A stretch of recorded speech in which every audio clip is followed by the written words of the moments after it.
Today's video might be slightly controversial, so if you are a person who does not like drama, you may want to skip this one today.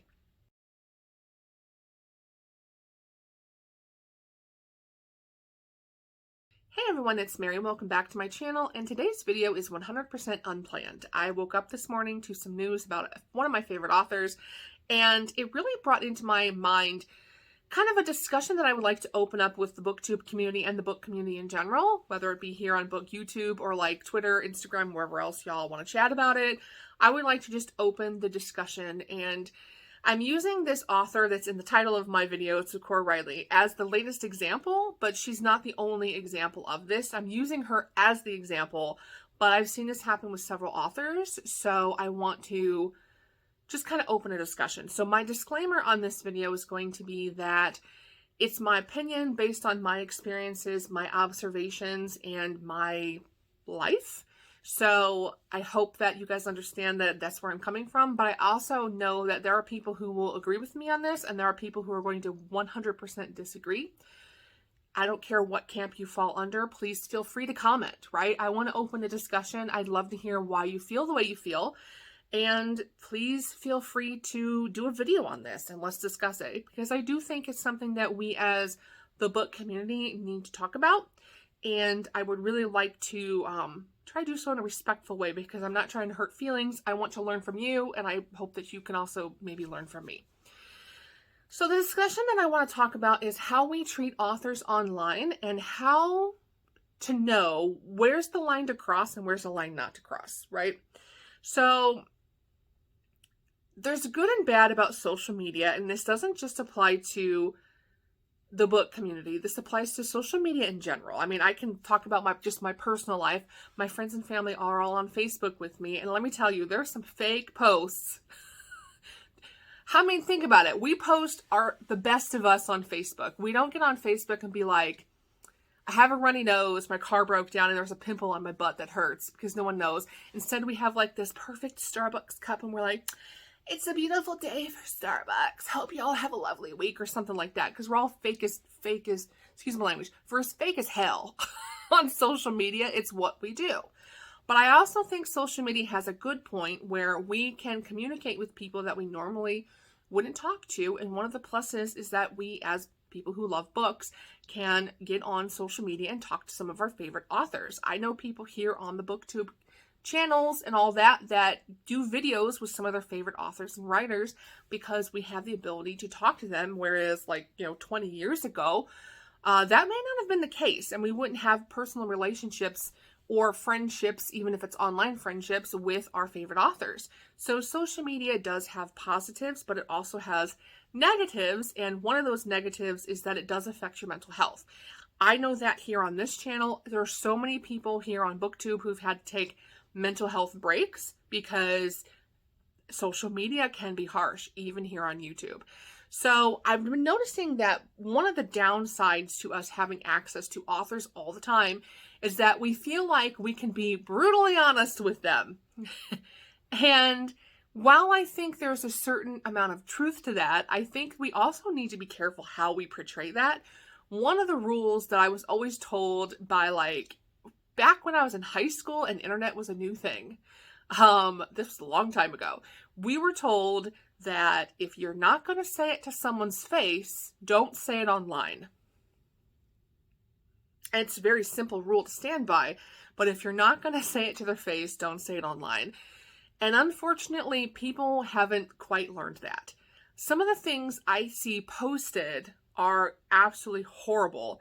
I'm not even going to get into cancel culture, because I think at this point, people will cancel you over pretty much anything. You can be like, I like purple socks instead of blue socks, and someone's going to be offended you don't like blue, and then everybody's going to cancel you because you don't like their blue socks. I mean, this is unfortunately the world that we live in. There are some people that should 100% be canceled because some of the things they're doing are just flat wrong. And then there are some people where it's a minor thing that gets really blown up into a big deal, and should have never been blown up into a big deal because we like to be keyboard warriors and cause fights. That's a whole other video and a whole other topic. So you're probably like, why am I bringing up Cora Reilly? Well, again, Cora is not the only author I've seen this happen to, But I'm using her as an example because it is Sunday morning. I just got home from church, and one of the things I noticed was that she posted this morning that she's canceling the release of A Touch of Fate, which was supposed to come out in April. And she posted the blurb to this book on Friday and immediately caught a lot of hate from it. Now, I understand why this happened. I will try to screenshot a photo of the blurb up here. I'm not going to read it to you, but you can pause my video and read the blurb. And you can see why, when she posted this, people were a little bit upset about it, because there is some terminology in this blurb that, coming from the disability community, people who are in wheelchairs, people who are dealing with this on a daily basis, it's considered ableist, and it's not quite appropriate terminology. But I think that the problem was, it wasn't particularly people's response to that blurb. I think that really caused her to kind of snap, is that the word I'm looking for? And just to be like, I'm taking a social media break and not releasing the book.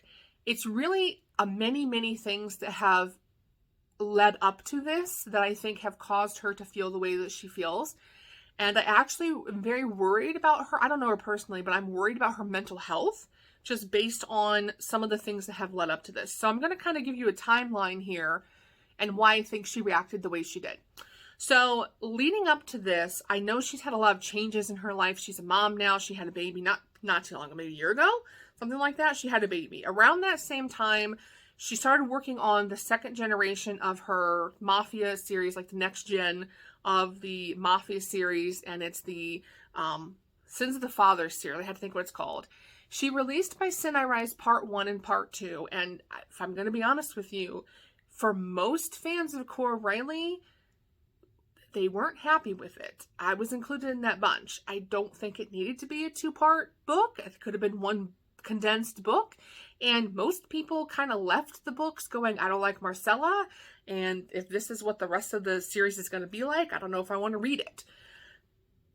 They're not wrong in that opinion, because when you release a book into the world, you are releasing it to the world. People are going to have opinions. It's okay if they don't like your book, because that's what happens when you write a book.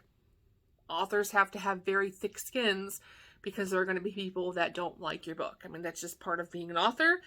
But I think that for someone who prior to that was so beloved, I'm sure she got negative reviews, because every author does.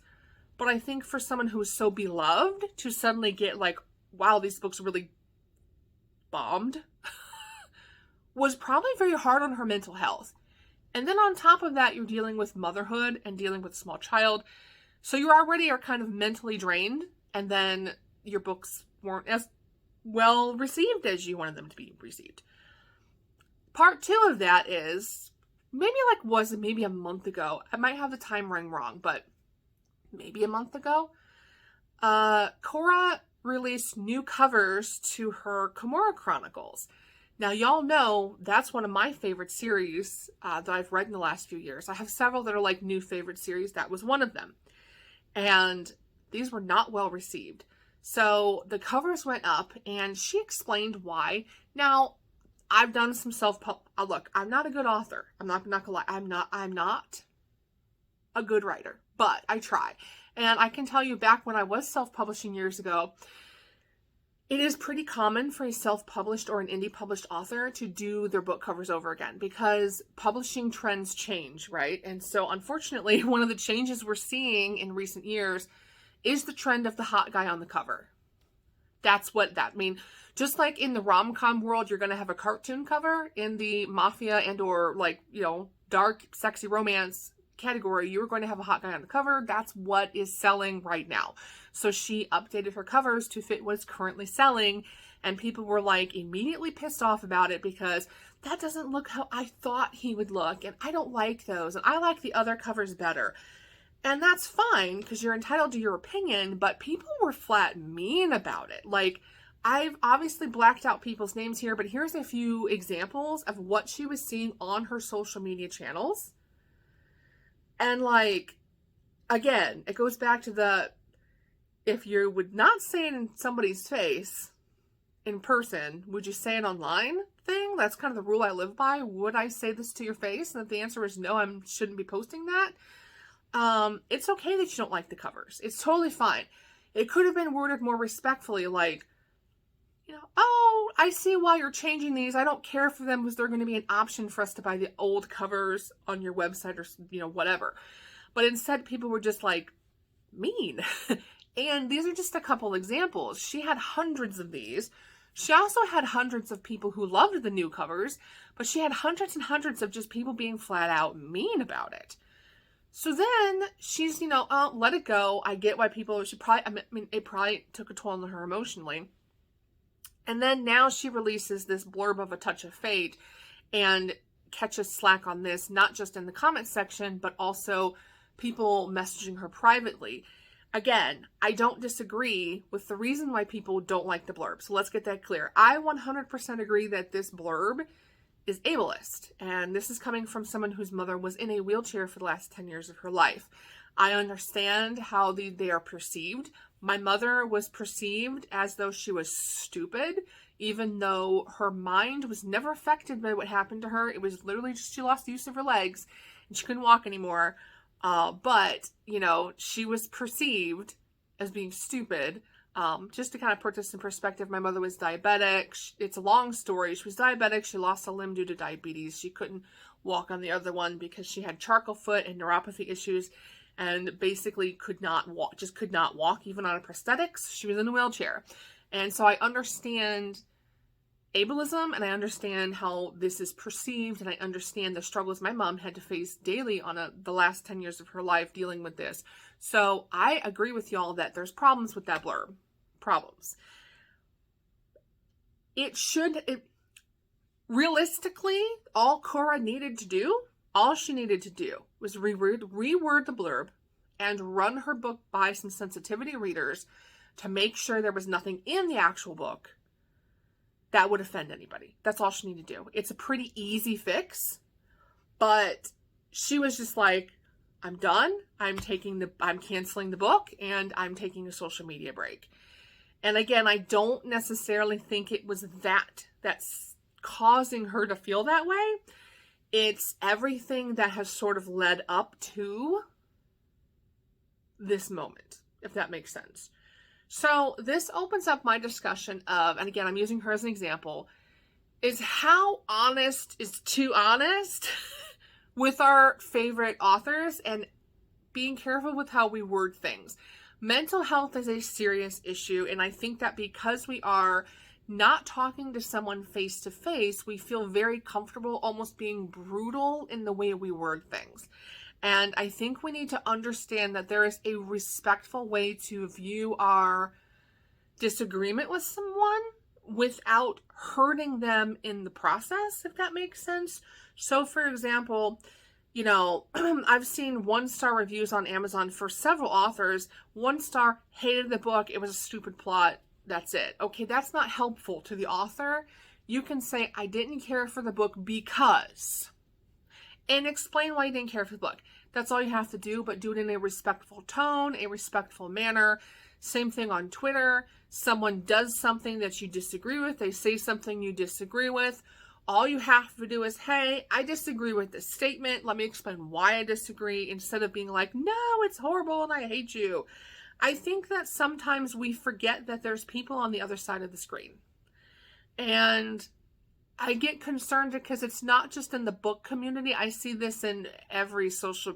Have you been on TikTok lately? Like, I have seen this on every social media community, and I feel like we almost are, especially like I think of my niece and nephew's generation, we've almost raised a generation of children and young adults at this point that are so used to being brutally forthright in their social media postings that they almost are not empathetic to other people. Not all the time, but I think it's more common that they don't necessarily want to hear how you feel about the situation. They just want to tell you why you're wrong in the situation. And that really concerns me, because I think that we can all still have these discussions. You don't have to like a book. You don't have to like a cover, and you can 100% disagree with the ableist language on a blurb. But are we having that discussion in a respectful manner and in a way that is not going to harm someone's mental health? is my question. So I would like to know your opinion. I steer clear of I will not get on book Twitter. I have one for my pen name that I posted on briefly, and I'm telling you, I will not get on book Twitter. Because every time I've tried book Twitter, people are downright hateful on book Twitter. And I run far, far, far away from it. I don't want that to also be the case on other platforms, though, because I just think we can do better. We can just do better. So, what is your opinion on all of this? Not just on the Cora Reilly situation, but just on how we are communicating with authors, how we're communicating with each other. Do we all need to take a step back from social media and just try to be people again? I don't know. I worry. I worry about the future. I worry about our kids, What kind of generation of people are we raising when they don't have empathy for each other? I don't know. It's a concern. So anyways, this could be kind of controversial, just something that I have viewed, and I would love to hear your take on it. So promise not to be controversial on the next one, and I will eventually do a February wrap-up for you guys for my whole whopping 5 books in February. It was a rough month, okay? All right, guys. I love you. I'll see you on the next one. Bye.